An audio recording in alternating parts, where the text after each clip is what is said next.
Royal Ascot is one of the most revered sporting and social events in the world. The pomp, ceremony and sense of occasion embodies the British spirit like no other. Above all, Royal Ascot sets the stage for thrilling sport, the fastest horses in the world, Frankly majestic form, navigated by the finest jockeys.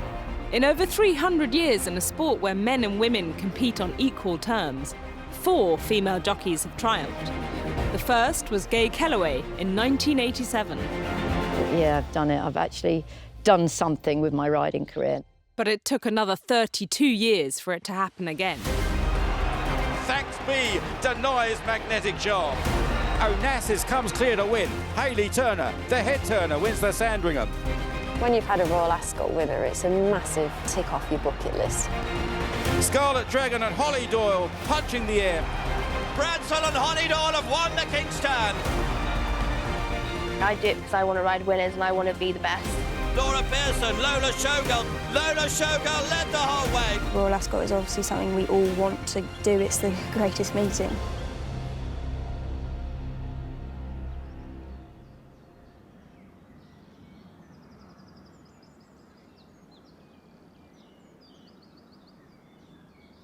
I've come to Ascot Racecourse to meet Hollie Doyle ahead of the royal meeting, where she's been the most successful female jockey of all time. Hollie, the hallowed turf of Royal Ascot. What's it like riding here compared to every other racecourse, every other race day? Because you're doing it day in, day out, but this is a bit different. Yeah, obviously we ride at Ascot all year round, but there's nothing like Royal Ascot Week, you know. Royal Ascot is the Olympics equivalent for jockeys and trainers, really. We all want to be here and we're always working hard to try and find a superstar that will kind of bring us here. It's just such a huge atmosphere when you're riding here. It's the place we all want to be, really. We're not far from the winning post and look to our left and there is the royal box. Is that what makes it different, the fact that the royals are in attendance? Yeah, obviously, as a jockey going to post, you always have a little look up at the royal box. Unfortunately, I've never ridden the King a winner here, but it's a huge atmosphere and it's very special.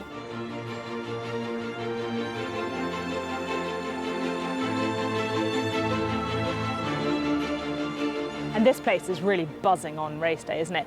When you go out onto the track, or even when you're coming back, how much do you get a sense of the crowd and how much do you get the sense of occasion when you're on your mount? Because surely you're busy concentrating on what you're doing as well. It's a huge occasion, as you can see, like it's a mile straight and the whole way down to the mile start, people line the railings and they're shouting. Not only does the jockey feel the atmosphere, the horse feels it. It's like no other, really. At what point do you know that you're going to win the race? For my first Royal Ascot winner here on Scarlet Dragon, I was kind of a long way back and I needed a lot of luck. Scarlet Dragon is making good progress from the back of the field and switches off heels there. Not until very late on I realised that I'm going to get up and put the race to bed. Scarlet Dragon from the rear of the field has come flying through down the outside of Deja. Scarlet Dragon puts his nose in front. Beautiful ride. Scarlet Dragon wins. Scarlet Dragon and Hollie Doyle punching the air.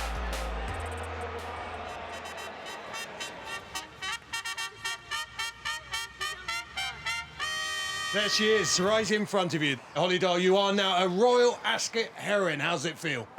I can't talk. It feels amazing. 2020 was a massive breakthrough year for you. What do you put that down to? I don't know, really. It's like when I lost my claim and became a professional, things just got better. And the last 4 years has been pretty amazing for me. They're off, racing for the King's Stand. Bradsell in prominent position. To be the first female jockey to ride a Group 1 winner at Royal Ascot on Bradsell last year, did that feel like a major achievement? I was just delighted as a jockey to ride a Group 1 winner. Being a female didn't really play on my mind at all, but I suppose looking back now in 10, 20 years, I suppose no one can take that away from me. Bradsell has the lead. Bradsell and Hollie Doyle have won the King's Stand.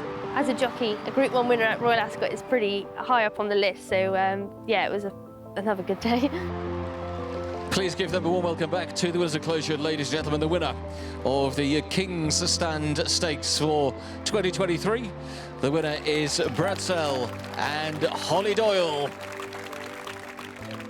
So special. I'm so lucky. I have to pinch myself sometimes at the position I'm in, and coming to Royal Ascot and having a win on the first day is unbelievable. If you were riding 20 years ago, 30 years ago, do you think you'd be where you are now? Probably not. I think the vision upon female jockeys has changed. Like for me, the moment Rachel Blackmore crossed the line in the Grand National, I just thought conversation over. But it's all right for me to say because I've had a pretty clean sweep of things. You know, it's been okay for me. But like people before me, it was a lot tougher. Hi, beautiful. What are you doing? Sat down. Get up, lazy bones. Who's that then? Hey? Sorry, can't get him up. He's a bit naughty, but he's a lovely big horse. I had no intention of becoming a jockey. I was studying fashion in Cambridge. Lovely big boy. Lovely big boy. My father, who used to train, was short-staffed one day and he asked me to ride out. And I really just caught the bug. I don't think anybody realised a woman was riding until I actually saw my ponytail at the back of my helmet. Because I didn't really look like a girl riding. I didn't sort of have any sort of figure. I was completely straight, so I looked like a lad. It was quite unheard of women riding. They thought I was in a sort of doing a fundraising or something, wearing silks. And then I walked through the crowd and people said, "Oh, is there a fancy dress?" That's me riding the winner at Royal Ascot, yeah. Chubby cheeks there, but yeah, that's me beating Greville Starkey. I think Greville Starkey's there and Willie Carson's there. Yeah, I can remember the day like yesterday. Your heart starts beating going down the start because your adrenaline's pumping. I got to Swinley Bottom, I felt kicking, and he just picked up, and I thought, and I kept going. I thought, any minute now someone's going to pass me. And I looked round as I come in the straight. There were miles behind me. They were like 10 lengths behind me. I thought, keep going, Sprouse, and he just kept going. And he sort of, the only thing I did, I punched in the air. I thought, yeah, I've done it. I've actually done something with my riding career. That was such an achievement, whether it be for women or for basically for myself, because I had to put so much work and I had so much misogyny and bullying and hardship. I think Lester Piggott's the only one that said well done when I went in the weighing room, but, you know, not in the weighing room because I wasn't allowed with the other jockeys, but, yeah, it's like I had a disease. Now the ladies sort of go in the changing room and in and out. I would just sort of just went in there and disappeared and changed in the catering part. Especially the 80s was so male-dominated. Women were just accepted to get married and have a washing machine and dishwasher. That's how it was, and have a couple of kids. And that was the society we lived in. That's the mentality we lived in. Times have moved on, and so has the world of racing. With improved facilities and opportunities, it's a sport where men and women compete on truly equal terms. People have said in the past, oh, well, girls, you know, they're just not strong enough. They're not good enough. They're not physically as capable as men. Is that still a thing? I'm not too sure. I mean, for me, like personally, I try and kind of, I try and prove people wrong. I've tried that my whole career. I'd like to think that I've proven now that given the opportunity and the right horse, they can get the job done. The full result of the Duke of Edinburgh Stakes. First, number 17, Scarlet Dragon. The official time for the winning horse, 2 minutes, 35.40 seconds. Hollie, when you won on Scarlet Dragon in 2020, you became the third female jockey to ride a winner at Royal Ascot. I was going to say, did you watch Gay Kelleway when she won back in 1987? But it was about 10 years before you were born. Yeah, no, I didn't watch that. I wasn't born, but I was fully aware of it, though, throughout my career. And there was such a big gap from Gay to Hayley. And like Hayley has been such a breakthrough and a flag bearer for female jockeys. Coming through is Thanks Beal in the spotted cap, is being delivered with a stunning run by Hayley Turner. She'd been riding a long time, really, before she managed to do it, and it was just, I think, quite a relief for her, and everyone was just so pleased for her. He's a little poser, aren't you? You know the camera's on. He loves me, look. I think when you've had a Royal Ascot winner, it's, you know, it's a massive tick off your bucket list. It's a dream for any jockey riding. The feeling at Royal Ascot's so different to other tracks because you know how hard it is to get there and then to win. It's not just you and the horse, it's all the people surrounding you, the owners and the trainers that have worked just as hard to get there. The result of our 5th race is first at number 28, Thanks Be. It's a day where so many people outside of racing get involved in our sport. It's not the most common sport for people to latch onto, like football and cricket, so you feel really special that, you know, our sport's the centre of attention. Hayley, you've beaten a 32-year record that Gay Kelleway has held. What does it mean to you? Quite a lot, because although we all love Royal Ascot, we have to listen to Gay every year. But no, well done to her, because you know it's a great achievement, and it's nice to have that goal to aim for as well. And hopefully now the standard of girls has risen so much that they'll just keep coming and coming now. I've never felt hindered by my gender, if I'm honest, in racing, and it's a question that's frequently asked to me, almost like they are wanting me to say, yeah, it's really hard, it's not fair. And I've never said it because it's never happened to me. I think what it probably looks from the outside looking in that, you know, we must struggle, but actually, you know, in amongst it, I've had lots of support from owners, trainers, the jockeys, as much as anyone else. What pleases me the most is looking at the female jockeys riding now and the standard that they are riding at. I think they're just competing against each other, and that's making them better as well. And I do feel like I've played a little part in sort of helping pave the way for the girls now. As they hit the line, it's Latin Lover! Is the winner, Latin Lover and Hayley Turner. I'm so thrilled now, like Hollie and Laura are riding Royal Ascot winners, but I was just like, I would say quietly, but it wasn't quietly. It was just nice that I got there before they did.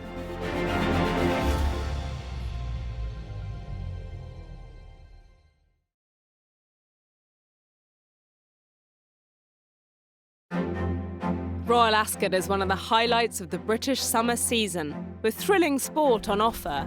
And in racing where men and women compete on equal terms, just what does it take to become a queen of the turf at Royal Ascot? Laura Pearson, Lola Showgirl still has the advantage as they race inside the last 100 yards. Royal Ascot is obviously something we all want to do. It's the greatest meeting. Lola Showgirl led the whole way. Just incredible. Never dreamt that it was actually going to happen, especially on my first Royal Ascot ride. First, number 16, Lola Showgirl.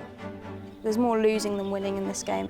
The big days of winning at Royal Ascot makes the lot of lows worth it. I feel like it's a dying breed of people that believe that females and males can't compete at the same level in this sport.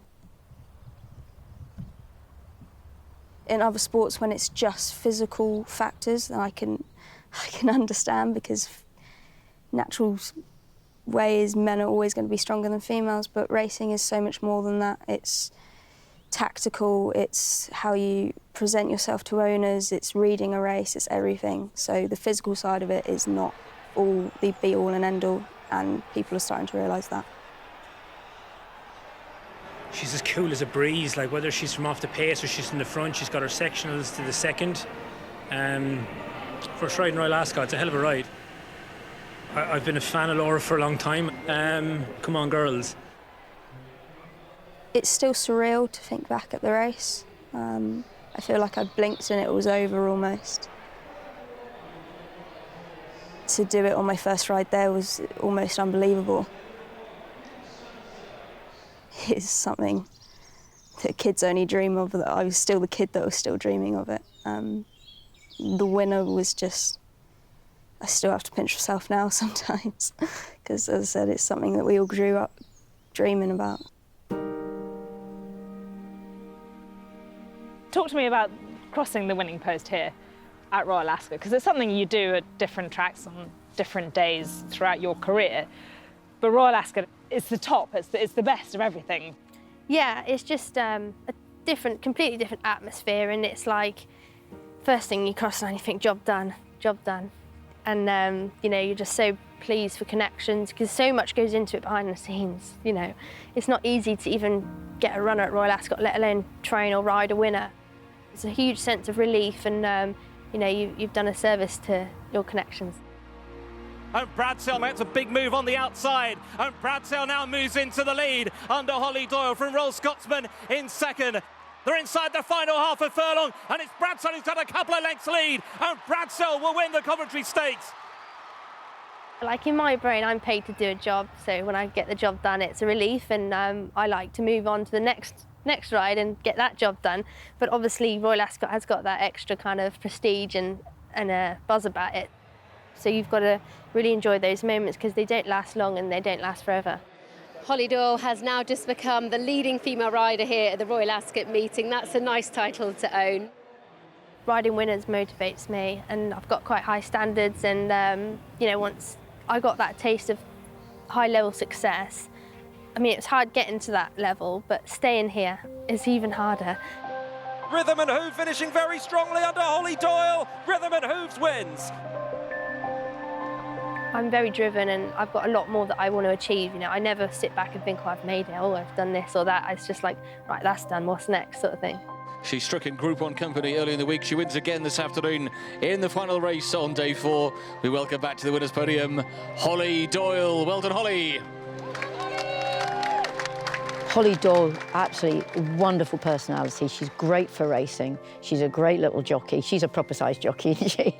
Yeah, she's fun, people like her, and she's very good. She's got an ability to make horses run. I like the way she rides. She's very, you know, busy little jockey. And they do run for her, without a doubt. She reminds me of me a lot, and she works very hard, and to see the results she's getting, she really does deserve it.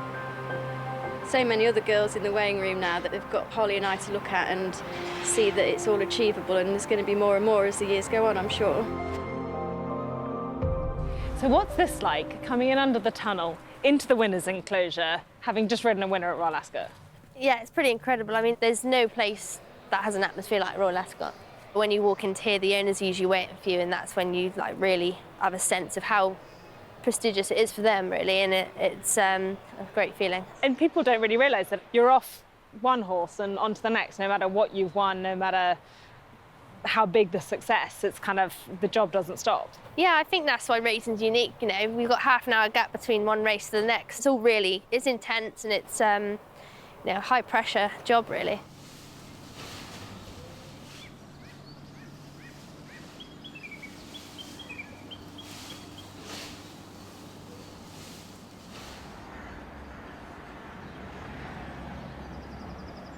Take me right back to the beginning, because I want to know, were you always destined to be a jockey? Yeah, for as far back as I can remember, I've always wanted to be a jockey, and thankfully it worked out okay, because if it didn't, I didn't have any other interests, or I didn't give myself any other chance to have any other interests, really. It was just, I want to be a jockey, and that was it. And thankfully it's worked out okay, but if it hadn't, I'd have been pretty stuck.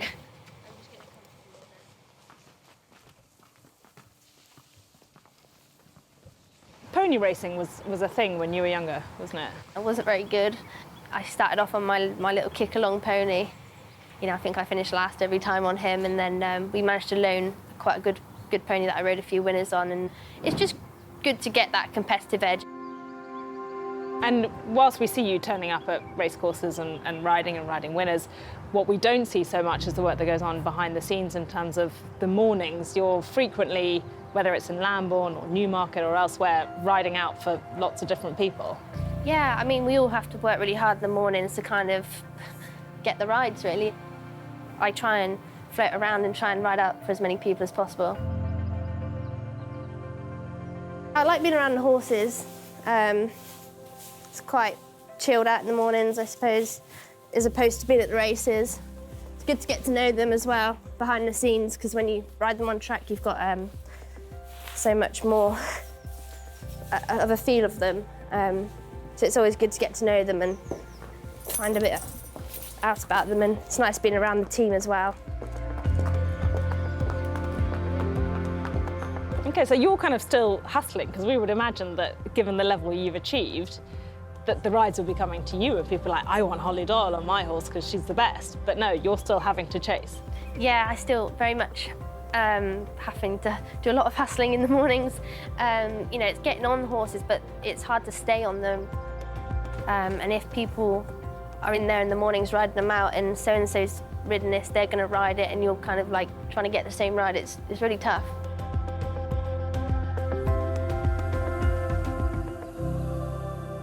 Do you feel responsibility as a role model towards younger girls coming through the sport, or just generally like doing it for the girls?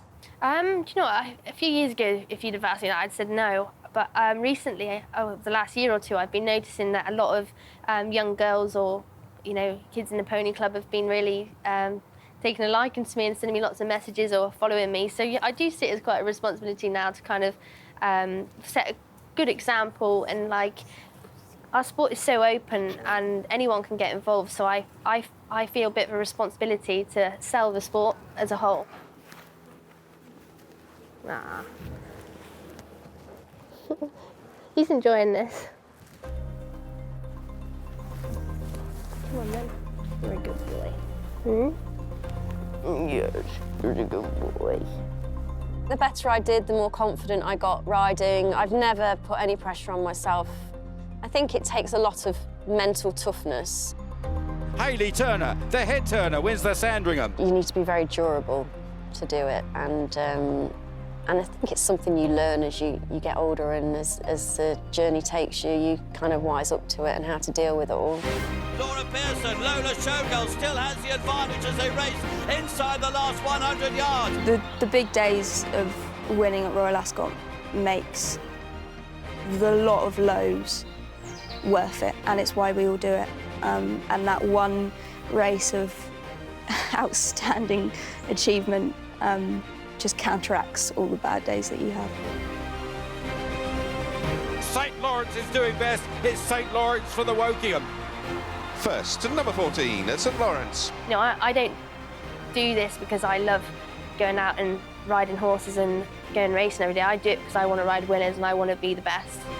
I know nothing lasts forever, so at the moment I'm just pushing and pushing and to see how far it can get me.